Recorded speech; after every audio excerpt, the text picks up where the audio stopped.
What if I told you the United States, this massive global superpower, was born not from ideals alone, but from financial desperation?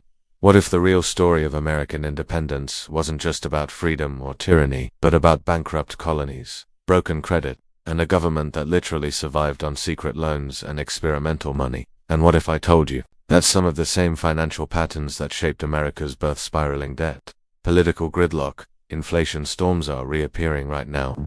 Today, we're going deeper than the textbooks, into the hidden world of wartime finance, shadowy foreign lenders, and the economic chaos that forced the colonies into rebellion. This is the untold money story behind America's birth. Before America existed, the British Empire controlled nearly every aspect of colonial trade. They controlled the ports, they controlled the taxes, and crucially, they controlled the money supply. The colonies weren't allowed to print their own currency freely. They weren't allowed to open their own mints. They weren't allowed to choose their own financial destiny. But here's the part most people never hear. By the 1740s and 1750s, the American colonies were already drowning in debt. Not because of rebellion, but because of Britain's wars. The symmetry of empires and debt. Every empire in history runs on money. Rome minted silver, Spain minted New World gold, and Britain ran on a complex system of credit and taxation. The colonies were part of that machine, useful, profitable, and dependent. But then something happened that would set the financial dominoes in motion. The war that bankrupted everyone, the 7 Years' War, called the French and Indian War in America, cost a fortune. Britain won, yes, but victory came with a staggering bill. By 1763, the British national debt had doubled, and someone had to pay for it. So Parliament turned to the colonies not because of ideology or principle, but because they were desperate for revenue. This is the origin point, not a tea tax, not a protest in Boston, but something far simpler. The British Empire needed money, and the colonies became the target. Britain introduced new financial controls. The Sugar Act, the Stamp Act, the Townshend Acts, not just taxes, but systems meant to pull wealth out of the colonies and back into London. At first, the colonies didn't demand independence. They demanded fair financial treatment. But the deeper problem wasn't the taxes. It was the way Britain enforced a financial monopoly. Here's the twist. Colonists had a money problem long before a tax problem. Gold and silver were constantly draining out of the colonies. There was never enough hard currency to run the economy.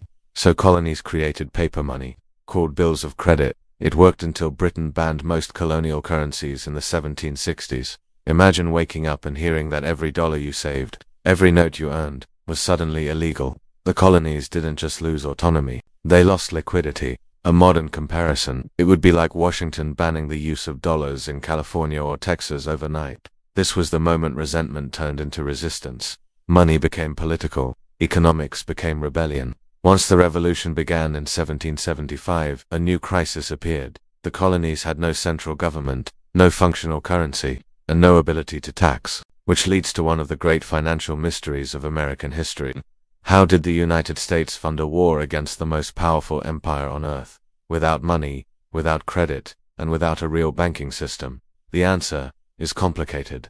It involved risky printing experiments, massive inflation, secret global diplomacy, foreign bankers, and a financial genius who would shape America forever. But let's start with the most controversial decision. The Continental Congress prints its way into disaster to pay soldiers and suppliers. The Continental Congress printed Continental dollars, a lot of them, too many, and there were no gold reserves backing them, only the hope of victory. At first, Continental dollars were accepted everywhere. Then people noticed something alarming. Every month, the money was worth less. By 1781, Continentals had collapsed in value so dramatically that the phrase, "not worth a Continental," became part of American vocabulary. The revolution was literally eating its own currency. But while paper money crumbled, a quieter, more sophisticated financial network was forming. The secret foreign lifeline. Few people know this, but the American Revolution survived because France, Spain, and the Netherlands secretly funneled millions of livres, florins, and guilders into the colonies. Benjamin Franklin didn't just negotiate political alliances, he negotiated international credit lines. One Dutch banker, Nicholas van Staphorst, would later become the first buyer of American bonds. But there was a problem. Foreign aid came slowly, with conditions, and never enough. The war effort was still collapsing. That's when a young immigrant named Robert Morris, a merchant with powerful connections, stepped forward. Robert Morris, the man who saved the revolution while Washington won battles. Morris won financing. He created the first semi-official national bank, coordinated loans between states, personally guaranteed war supplies, stabilized collapsing credit, and imposed fiscal discipline on Congress. He's often called the financial father of the United States. Without Maurice, the United States might not exist, but even he couldn't fix the underlying problem. The United States had won its independence, but inherited a mountain of debt. By 1783, victory was secured, but the nation was economically shattered. The new government under the Articles of Confederation had no power to tax. This meant no revenue, no ability to pay foreign creditors, no funds to maintain an army, and no trust from international markets. American credit was so toxic that British newspapers openly mocked the new nation as a republic of beggars. Inflation had ended, but poverty remained. Shays' Rebellion, America's first financial panic in 1786. Economic hardship hit farmers in Massachusetts so severely that armed groups led by Daniel Shays rose up against the state courts. Their message was simple: we fought for this country. We paid the price. Why are we being foreclosed on? The rebellion shook the entire political system. Leaders realized that the United States, in its current form, could collapse. Something radical had to change. The Articles of Confederation had failed. What America needed was an entirely new financial framework. Enter Alexander Hamilton. Hamilton saw the United States not as a collection of states, but as a future economic empire, and he understood something few others grasped. If America didn't establish strong national credit, it would never survive.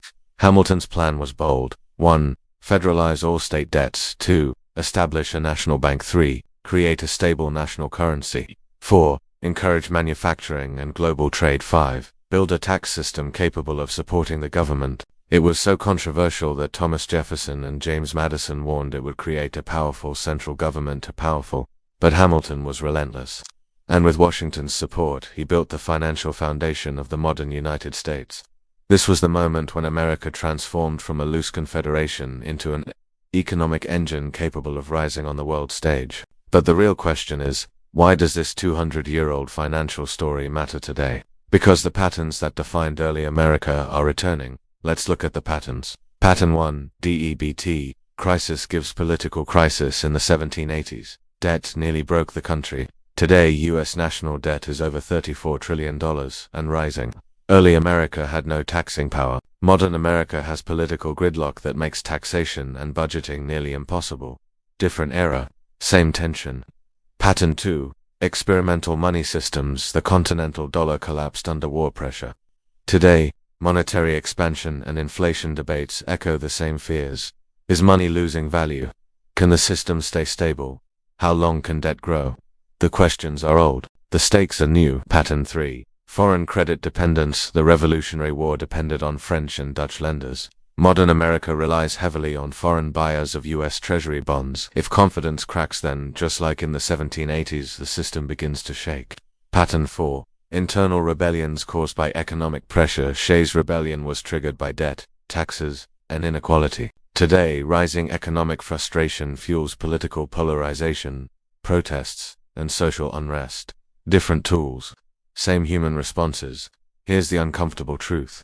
America was born in financial crisis, and financial crisis continues to shape America today. The past is not dead, it is repeating.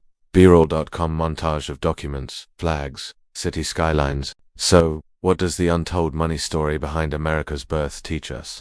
Takeaway number 1.